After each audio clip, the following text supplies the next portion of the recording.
Good morning students.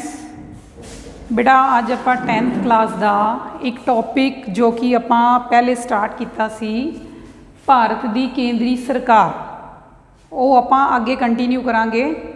ठीक है, उस विच आपां की स्टार्ट किया सी कि केंद्रीय सरकार विच जो है वो भारत की संसद इंडियन पार्लीमेंट काम करती है।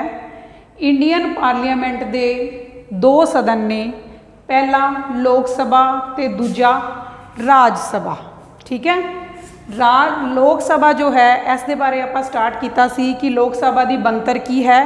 टोटल मैंबर इस दे 545, जिन्हें विचों 524 मैंबर जो ने वो राज्यों विचों चुने जाते हैं, 19 मैंबर जो ने वो यूनीयन टैरेटरीज यानी कि केंद्र शासित प्रदेशों विचों चुने जाते हैं, तो 2 मैंबर जे ने वो राष्ट्रपति द्वारा एंग्लो इंडियंस नूं अपॉइंट किया जाता है।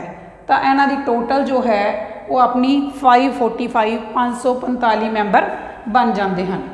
उस तो बाद आया इनका कार्यकाल कि लोक सभा 5 साल लिए काम करती है। तो अगे हुण इहदा आएगा बेटा कि लोक सभा का मैंबर बनन लई की शर्तां ने, किहड़ा कोई भी परसन जो लोक सभा का मैंबर बनना चाहिए है उहदे च की योग्यता होनी चाहिए है। तो सब तो पहला आप लिखांगे बेटा कि उसकी उम्र 25 साल या उस तो वध होवे, यानी कि वो 25 साल की उम्र पूरी कर चुकिया होवे या इस तो ज़्यादा उम्र का होवे ते घट ना होवे। दूजा भारत का नागरिक होए, उसनूं भारत की सिटीजनशिप मिली होए। ठीक है, भारत का नागरिक होए। तीजा किसी भी सरकारी अहुदे ते काम ना करता होए, सरकारी अहुदे ते ना होए।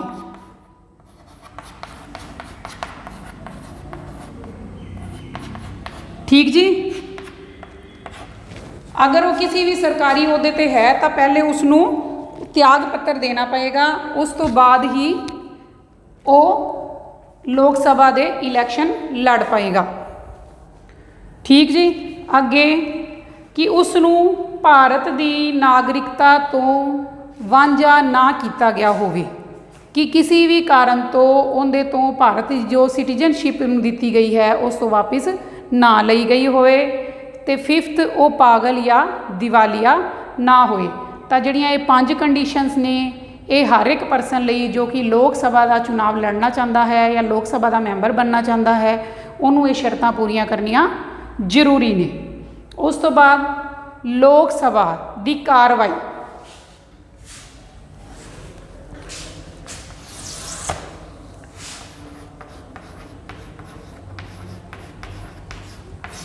कि लोक सभा किवें काम करती है।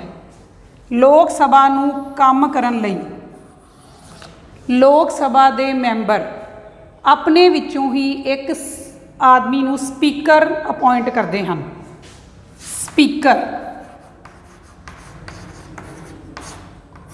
जो कि लोक सभा दीयां बैठकां की प्रधानगी करता है।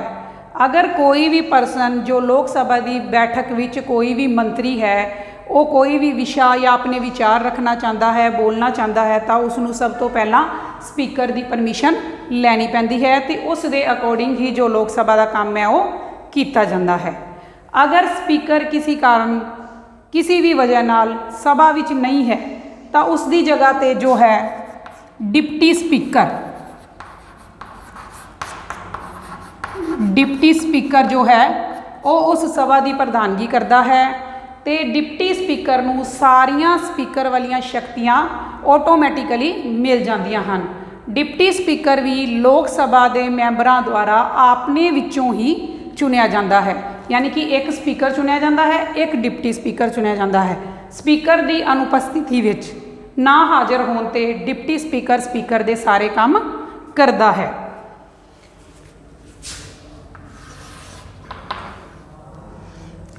तो तीजी गल बेटा एक जी सब तो ज़्यादा इंपोर्टेंट है कि लोक सभा जो है एक अस्थाई सदन है। अस्थाई सदन, अस्थाई का मतलब है कि इसनूं 5 साल बाद ਭੰਗ ਕਰ ਦਿੱਤਾ ਜਾਂਦਾ ਹੈ ਤੇ ਨਵੇਂ ਚੁਣਾਵ ਹੁੰਦੇ ਹਨ। ਮੰਨ ਲਓ 5 ਸਾਲ ਤੱਕ ਇਹ ਸਰਕਾਰ ਸਹੀ ਕੰਮ ਨਹੀਂ ਕਰਦੀ ਤਾਂ ਇਨ ਬਿਟਵੀਨ 2 ਸਾਲ ਬਾਅਦ 3 ਸਾਲ ਬਾਅਦ ਵੀ ਜੋ ਹੈ ਲੋਕ ਸਭਾ ਨੂੰ ਭੰਗ ਕਰਕੇ ਨਵੇਂ ਚੁਣਾਵ ਕਰਵਾ ਦਿੱਤੇ ਜਾਂਦੇ ਹਨ। ਇਸ ਨੂੰ ਖਤਮ ਕੀਤਾ ਜਾ ਸਕਦਾ ਹੈ ਤੇ ਇਹ ਲੋਕ ਸਭਾ ਜੋ ਹੈ ਇਹ ਹੇਠਲਾ ਸਦਨ ਹੈ, ਸੰਸਦ ਦਾ ਹੇਠਲਾ ਸਦਨ ਅਖਵਾਉਂਦਾ ਹੈ। ਠੀਕ ਹੈ ਜੀ, ਇਹ ਹੋ ਗਿਆ ਆਪਣਾ ਲੋਕ ਸਭਾ ਦੀ ਕਾਰਵਾਈ, ਬਣਤਰ, ਕਾਰਜਕਾਲ, ਮੈਂਬਰ ਬਣਨ ਲਈ ਸ਼ਰਤਾਂ ਤੇ ਕਾਰਵਾਈ ਕਿਸ ਤਰੀਕੇ ਨਾਲ ਕੀਤੀ ਜਾਂਦੀ ਹੈ। ਇਸ ਤੋਂ ਬਾਅਦ ਆਏਗਾ ਬੇਟਾ ਇਹਦਾ ਦੂਜਾ ਜੋ ਮੇਨ ਪੁਆਇੰਟ ਆਪਣਾ ਸੰਸਦ ਦੇ ਦੂਜੇ ਸਦਨ ਰਾਜ ਸਭਾ ਬਾਰੇ ਅਸੀਂ ਹੁਣ ਜਾਣਦੇ ਹਾਂ ਕਿ ਰਾਜ ਸਭਾ ਕਿਵੇਂ ਬਣਦੀ ਹੈ। ਤਾਂ ਸਭ ਤੋਂ ਪਹਿਲੇ ਆਪਾਂ ਇਹ ਜਾਣ ਲਈਏ ਕਿ ਜਿਵੇਂ ਕਿ ਲੋਕ ਸਭਾ ਇੱਕ ਅਸਥਾਈ ਸਦਨ ਹੈ, ਰਾਜ ਸਭਾ ਇੱਕ ਸਥਾਈ ਸਦਨ ਹੈ। ਸਥਾਈ ਸਦਨ ਹੈ ਕਿਉਂਕਿ ਰਾਜ ਸਭਾ ਨੂੰ ਕਦੇ ਵੀ ਪੂਰੀ ਤਰ੍ਹਾਂ ਨਾਲ ਭੰਗ ਕੀਤਾ ਨਹੀਂ ਜਾ ਸਕਦਾ, ਬਲਕਿ ਹਰ 2 ਸਾਲਾਂ ਬਾਅਦ ਇਸ ਦੇ ਕੁਝ ਮੈਂਬਰ ਨੇ ਜੋ ਬਦਲ ਦਿੱਤੇ ਜਾਂਦੇ ਨੇ ਤੇ ਨਵੇਂ ਚੁਣ ਲਏ ਜਾਂਦੇ ਨੇ ਉਹਨਾਂ ਦੀ ਜਗ੍ਹਾ ਤੇ। ਇਸ ਨੂੰ ਉੱਪਰਲਾ ਸਦਨ ਵੀ ਕਿਹਾ ਜਾਂਦਾ ਹੈ। ਲੋਕ ਸਭਾ ਹੇਠਲਾ ਸਦਨ ਤੇ ਰਾਜ ਸਭਾ ਉੱਪਰਲਾ ਸਦਨ। ਹੁਣ ਆਉਂਦਾ ਜਿਹੜਾ ਰਾਜ ਸਭਾ ਦੀ ਬਣਤਰ ਕੀ ਹੈ, ਇਸ ਦੇ ਮੈਂਬਰ ਕਿਵੇਂ ਚੁਣੇ ਜਾਂਦੇ ਹਨ। ਤਾਂ ਬਣਤਰ ਵਿੱਚ ਆਪਾਂ ਸਭ ਤੋਂ ਪਹਿਲਾਂ ਕਰਾਂਗੇ ਕਿ ਇਸ ਦੇ ਟੋਟਲ ਮੈਂਬਰ ਜੋ ਨੇ ਉਹ 250 ਹੁੰਦੇ ਨੇ, 250 ਟੋਟਲ ਮੈਂਬਰ। ਇਹ 250 ਮੈਂਬਰਾਂ ਵਿੱਚੋਂ ਜੋ 238 ਮੈਂਬਰ ਨੇ, 238 ਮੈਂਬਰ ਇਹ ਰਾਜ ਸਭਾ ਤੇ ਵਿਧਾਨ ਸਭਾ ਦੁਆਰਾ ਚੁਣੇ ਗਏ ਆਦੇ ਪ੍ਰਤੀਨਿਧੀਆਂ ਦੇ ਵਿੱਚੋਂ ਅੱਗੇ ਚੁਣ ਕੇ ਲਿਆਏ ਜਾਂਦੇ ਨੇ। ਰਾਜ ਸਭਾ ਤੇ ਵਿਧਾਨ ਸਭਾ, ਰਾਜਾਂ ਅਤੇ ਵਿਧਾਨ ਸਭਾ ਦੁਆਰਾ ਚੁਣੇ ਗਏ ਪ੍ਰਤੀਨਿਧੀਆਂ ਵਿੱਚੋਂ ਅੱਗੇ 238 ਮੈਂਬਰ ਹੋਰ ਚੁਣ ਕੇ ਰਾਜ ਸਭਾ ਵਿੱਚ ਐਡ ਕੀਤੇ ਜਾਂਦੇ ਨੇ। ਤੇ ਇਸ ਤੋਂ ਇਲਾਵਾ 12 ਮੈਂਬਰ ਜੋ ਨੇ ਭਾਰਤ ਦੇ ਰਾਸ਼ਟਰਪਤੀ ਦੁਆਰਾ ਨਾਮਜ਼ਦ ਕੀਤੇ ਜਾਂਦੇ ਨੇ, ਯਾਨੀ ਕਿ ਭਾਰਤ ਦਾ ਰਾਸ਼ਟਰਪਤੀ 12 ਮੈਂਬਰਾਂ ਦੇ ਨਾਮ ਦਿੰਦਾ ਹੈ ਜਿਨ੍ਹਾਂ ਨੂੰ ਕਿ ਰਾਜ ਸਭਾ ਵਿੱਚ ਸ਼ਾਮਿਲ ਕੀਤਾ ਜਾਂਦਾ ਹੈ। ਉਹ 12 ਮੈਂਬਰ ਕੌਣ ਹੁੰਦੇ ਹਨ? ਜੋ ਕਿ ਸਾਹਿਤ, ਕਲਾ ਜਾਂ ਵਿਗਿਆਨ ਦੇ ਖੇਤਰ ਵਿੱਚ ਬਹੁਤ ਉੱਨਤੀ ਪ੍ਰਾਪਤ ਕਰ ਚੁੱਕੇ ਹਨ ਤੇ ਬਹੁਤ ਪ੍ਰਸਿੱਧ ਲੋਕ ਹਨ। ਉਹਨਾਂ ਵਿੱਚੋਂ ਹੀ ਜੋ ਹੈ ਇਹ 12 ਮੈਂਬਰ ਰਾਸ਼ਟਰਪਤੀ ਦੁਆਰਾ ਚੁਣ ਕੇ ਅੱਗੇ ਲਿਆਏ ਜਾਂਦੇ ਹਨ ਤੇ ਇਹਨਾਂ ਨੂੰ ਰਾਜ ਸਭਾ ਵਿੱਚ ਸ਼ਾਮਿਲ ਕਰ ਦਿੱਤਾ ਜਾਂਦਾ ਹੈ ਤੇ ਇਸ ਨਾਲ ਇਹਨਾਂ ਦੇ ਮੈਂਬਰਾਂ ਦੀ ਟੋਟਲ ਸੰਖਿਆ ਪੂਰੀ ਹੋ ਜਾਂਦੀ ਹੈ 250। ਠੀਕ ਜੀ। ਉਸ ਤੋਂ ਬਾਅਦ ਬਣਤਰ ਤੋਂ ਬਾਅਦ ਆਏਗਾ ਕਾਰਜਕਾਲ। ਕਾਰਜਕਾਲ ਕਿ ਲੋਕ ਸਭਾ ਕਿੰਨੇ ਟਾਈਮ ਲਈ ਕੰਮ ਕਰਦੀ ਹੈ। ਜਿਵੇਂ ਕਿ ਆਪਾਂ ਪੜ੍ਹਿਆ ਲੋਕ ਸਭਾ 5 ਸਾਲ ਲਈ ਕੰਮ ਕਰਦੀ ਹੈ, ਉਸੇ ਤਰ੍ਹਾਂ ਰਾਜ ਸਭਾ ਜੋ ਹੈ ਉਹ 6 ਸਾਲ ਲਈ ਕੰਮ ਕਰਦੀ ਹੈ। 5 ਸਾਲਾਂ ਬਾਅਦ ਲੋਕ ਸਭਾ ਦੇ ਸਾਰੇ ਮੈਂਬਰ ਬਦਲ ਦਿੱਤੇ ਜਾਂਦੇ ਹਨ, ਪਰ ਰਾਜ ਸਭਾ ਦੇ ਸਾਰੇ ਮੈਂਬਰ ਨਹੀਂ ਬਦਲੇ ਜਾਂਦੇ। ਹਰ 2 ਸਾਲਾਂ ਬਾਅਦ, ਹਰ 2 ਸਾਲ ਬਾਅਦ ਇਸ ਦੇ 1/3 ਮੈਂਬਰ, 1/3 ਟੋਟਲ ਸੰਖਿਆ ਦਾ 250 ਦਾ 1/3 ਮਤਲਬ ਤੀਜਾ ਹਿੱਸਾ ਜੋ ਮੈਂਬਰ ਬਣਨਗੇ ਉਹ ਰਿਟਾਇਰ ਹੋ ਜਾਂਦੇ ਨੇ ਤੇ ਉਹ ਰਿਟਾਇਰ ਮੈਂਬਰਾਂ ਦੀ ਜਗ੍ਹਾ ਤੇ ਨਵੇਂ ਮੈਂਬਰ ਰਾਜ ਸਭਾ ਵਿੱਚ ਸ਼ਾਮਿਲ ਕਰ ਲਿੱਤੇ ਜਾਂਦੇ ਨੇ ਤੇ ਇਸ ਤਰ੍ਹਾਂ ਜੋ ਹੈ ਕਿ ਰਾਜ ਸਭਾ ਲਗਾਤਾਰ ਚਲਦੀ ਰਹਿੰਦੀ ਹੈ। ਇਸ ਨੂੰ ਕਦੇ ਵੀ ਪੂਰੀ ਤਰ੍ਹਾਂ ਭੰਗ ਨਹੀਂ ਕੀਤਾ ਜਾਂਦਾ। ਨੈਕਸਟ, ਇਸ ਦਾ ਪ੍ਰਧਾਨ ਕੌਣ ਹੋਏਗਾ? ਰਾਜ ਸਭਾ ਦੀਆਂ ਬੈਠਕਾਂ ਦੀ ਪ੍ਰਧਾਨਗੀ ਕੌਣ ਕਰਦਾ ਹੈ? ਲੋਕ ਸਭਾ ਦੀ ਬੈਠਕਾਂ ਦਾ ਪ੍ਰਧਾਨ ਸਪੀਕਰ, ਰਾਜ ਸਭਾ ਦੀ ਬੈਠਕਾਂ ਦਾ ਪ੍ਰਧਾਨ ਦੇਸ਼ ਦਾ ਉਪ ਰਾਸ਼ਟਰਪਤੀ, ਉਪ ਰਾਸ਼ਟਰਪਤੀ। ਜੋ ਦੇਸ਼ ਦਾ ਉਪ ਰਾਸ਼ਟਰਪਤੀ ਹੁੰਦਾ ਹੈ ਉਹ ਆਟੋਮੈਟਿਕਲੀ ਰਾਜ ਸਭਾ ਦਾ ਪ੍ਰਧਾਨ ਬਣਿਆ ਹੁੰਦਾ ਹੈ। ਠੀਕ। ਉਪ ਰਾਸ਼ਟਰਪਤੀ ਦੇ ਨਾਲ ਨਾਲ ਇੱਕ ਉਪ ਪ੍ਰਧਾਨ ਵੀ ਚੁਣ ਲਿਆ ਜਾਂਦਾ ਹੈ, ਕਿਉਂਕਿ ਪ੍ਰਧਾਨ ਉਪ ਰਾਸ਼ਟਰਪਤੀ ਹੈ।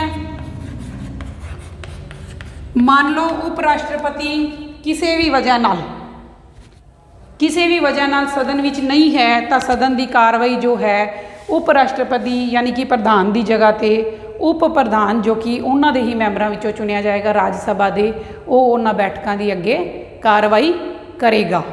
ਠੀਕ ਹੈ ਜੀ, ਕਲੀਅਰ। ਅੱਜ ਦਾ ਆਪਣਾ ਦੋਨੋਂ ਸੰਸਦ ਦੇ ਸਦਨ ਆਪਾਂ ਨੂੰ ਕਲੀਅਰ ਹੋ ਚੁੱਕੇ ਨੇ। ਇੱਕ ਵਾਰੀ ਸ਼ੋਰਟ 'ਚ ਦੋਨਾਂ ਦਾ ਡਿਫਰੈਂਸ ਕਰਦੇ ਹਾਂ ਕਿ ਪਾਰਲੀਮੈਂਟ ਦੇ ਦੋ ਸਦਨ ਹਨ, ਪਹਿਲਾ ਲੋਕ ਸਭਾ, ਦੂਜਾ ਰਾਜ ਸਭਾ। ਲੋਕ ਸਭਾ ਹੇਠਲਾ ਸਦਨ, ਰਾਜ ਸਭਾ ਉੱਪਰਲਾ ਸਦਨ। ਲੋਕ ਸਭਾ ਅਸਥਾਈ ਸਦਨ, ਰਾਜ ਸਭਾ ਸਥਾਈ ਸਦਨ। ਮੈਂਬਰ, ਟੋਟਲ ਮੈਂਬਰ ਲੋਕ ਸਭਾ ਦੇ 545, ਰਾਜ ਸਭਾ ਦੇ 250। ਕਾਰਜਕਾਲ ਲੋਕ ਸਭਾ ਦਾ 5 ਸਾਲ, ਰਾਜ ਸਭਾ ਦਾ 6 ਸਾਲ।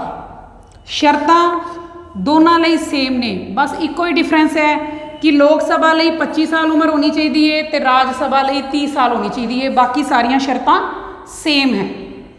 ਪ੍ਰਧਾਨਗੀ ਲੋਕ ਸਭਾ ਦੀ ਪ੍ਰਧਾਨਗੀ ਸਪੀਕਰ ਅਤੇ ਡਿਪਟੀ ਸਪੀਕਰ, ਅਤੇ ਰਾਜ ਸਭਾ ਦੀਆਂ ਬੈਠਕਾਂ ਦੀ ਪ੍ਰਧਾਨਗੀ ਉਪ ਰਾਸ਼ਟਰਪਤੀ ਅਤੇ ਰਾਸ਼ਟਰਪਤੀ ਕਰਦੇ ਹਨ।